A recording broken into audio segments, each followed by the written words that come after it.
Chapter 3 Backdrifts 12 hours into the Cartesian ray scanning process, R04 began to get bored. He was lost in his thoughts as he watched the Tannhäuser Gate through his window. Who built it, and what for? Everyone made the joke that it was the gate to space hell. R04 thought it would be more interesting if it was the abandoned or forgotten pearly gates of heaven. He wondered, if they destroyed it, would there no longer be a way to reach heaven? Or would heaven get airlocked into space? Of course they couldn't destroy it, however. It was massive.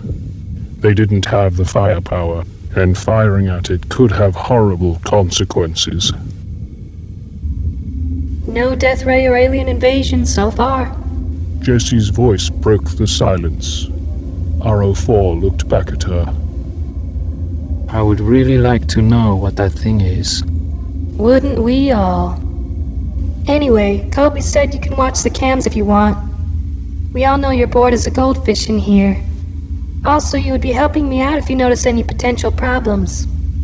Yeah, I could do that. He looked over at the hollow screen as the live feed began playing from multiple cameras throughout the ship. The gate is completely unfamiliar technology, as you might expect. Our black scan wasn't able to recognize any part of the structure. It's made of an unknown, extremely dense material. Luckily, it isn't some kind of black hole maker, but I wouldn't be surprised if that thing still has its own gravitational pull. It does have its own gravitational pull. R04 was looking out the window again. Jessie was waiting for the punchline. I've been watching small pieces of debris float toward the center and disappear. It's so strange. I've also noticed the ship's retro thrusters periodically firing, readjusting the ship's position. If it were to stop, we would get pulled into that gate eventually. Then who knows what would happen. Are you serious? R04 nodded. That's impossible. That is just absolutely insane. Well, I'm definitely gonna look into that. It wants us to enter. R04 was still watching the gate. I'm drawn to it. I like to think of it as the gate to paradise, and it is our hearts that are pulling us toward the place we belong, telling us to come home. If heaven is real, I'm sure there is a gate to it somewhere. What if this was it? I wouldn't put my money on that, but it's a nice thought. Yeah, it's just a thought. I'm probably being overly optimistic. It really is a nice thought, R04. This whole thing is overloading my brain. I need sleep. Anyway, let me know if you see anything. You will be the first to know.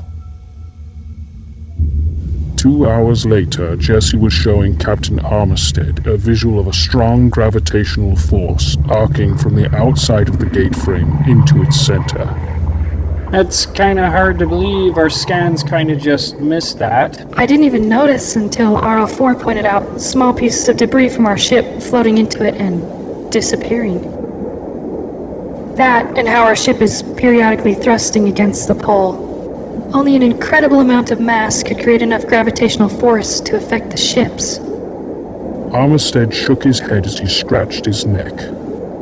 Are you sure it's not just Europa's gravity? Captain, I literally just showed you a visualization of the gate's gravitational pull from our scan.